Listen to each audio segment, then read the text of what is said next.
আসসালামু আলাইকুম। Hi my lovely viewers, welcome to Chairin's family kitchen. আজ আমি আবারও চলে আসলাম নতুন একটি রেসিপি নিয়ে। চিংড়ি মাছ দিয়ে কচুরমুখী টক ডাল। এই অস্থির গরমে স্বস্তির একটি রেসিপি। এক এক অঞ্চলে এক একভাবে পরিচিত এই রেসিপিটি। কেউ বলে কচুমুখী, কেউ বা বলে কচুর ছড়া। আজ এই সহজ ও টেস্টি মজার রান্নাটি আপনাদের মাঝে শেয়ার করব। আশা করি ভালো লাগবে। ভালো লাগলে লাইক, কমেন্ট, শেয়ার ও subscribe to my channel please.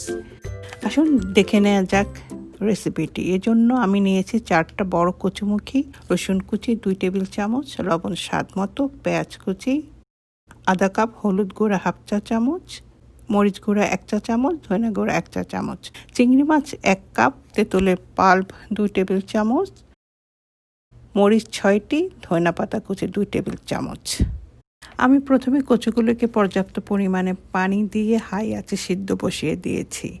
আমার কচু সিদ্ধ হতে 15 মিনিটের মতো লেগেছে। তারপর কচুগুলোকে ছেঁকে ছিলে ম্যাশ করে নিতে হবে। আমি কচুমুখীকে ম্যাশ করছি এভাবে, আপনারা এটা হাতেও করতে পারেন। গরম দেখে আমি এভাবে করছি।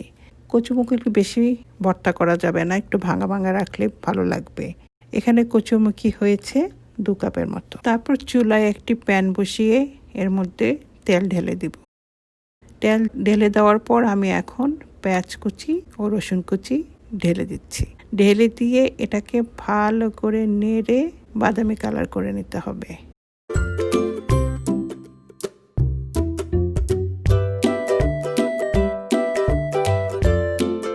পেঁয়াজ কুচি ও রসুন কুচি কালারটা যখন চেঞ্জ হয়ে আসবে তখন এর মধ্যে দিয়ে দিব হলুদ, মরিচ ও ধনিয়ার গুঁড়া। ধনিয়া গুঁড়া দেওয়ার পর এটা ভালো করে নেড়ে চেড়ে মিশিয়ে নিতে হবে।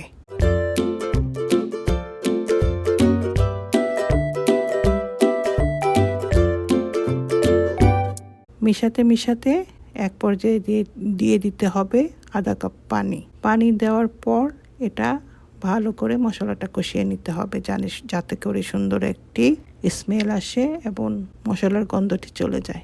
মশলাগুলো কষানো হয়ে গেলে এর মধ্যে দিয়ে দিব চিংড়ি মাছ। চিংড়ি মাছ দেওয়ার পর এটা নেড়ে চেড়ে মশলার সাথে মিশিয়ে নিতে হবে। মিশাতে মিশাতে এক পর্যায়ে দিয়ে দিতে হবে 2 টেবিল চামচ পানি। পানি দেওয়ার পর এটা আবার একটু কষিয়ে নিতে হবে। চিংড়ি মাছ কষানোর পর এখন আমি দিয়ে দিব লবণ। লবণ দিয়ে এটা মশলা চিংড়ি মাছের সাথে ভালো করে মিশিয়ে নিব। মিশিয়ে নেওয়ার পর আমি পরে দিয়ে দিচ্ছি কচুমুখী। কচুমুখী দেওয়ার পর মশলা ও চিংড়ি মাছের সাথে ভালো করে মিশিয়ে নিতে হবে।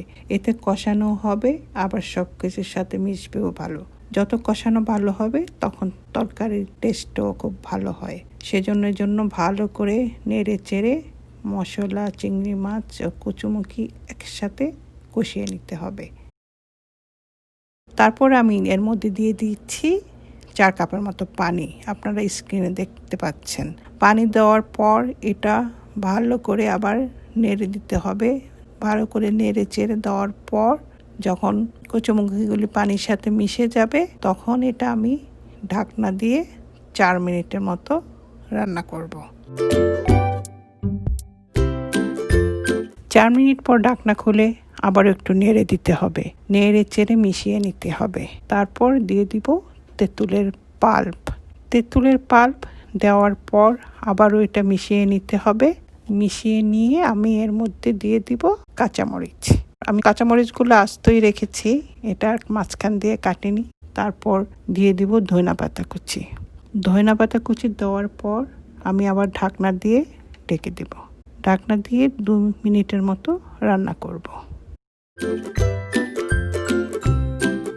2 মিনিট আমার হয়ে গেল। 2 মিনিট পর আমি ঢাকনা খুলে এটা একটু টেস্ট করে নিলাম সব কিছু ঠিক আছে কিনা। মনে হয় একটু লবণটা শর্ট, সেজন্য আমি একটু লবণ দিয়ে দিলাম। লবণ দেওয়ার পর এটা আমি আবার ভালো করে নেড়ে নিলাম।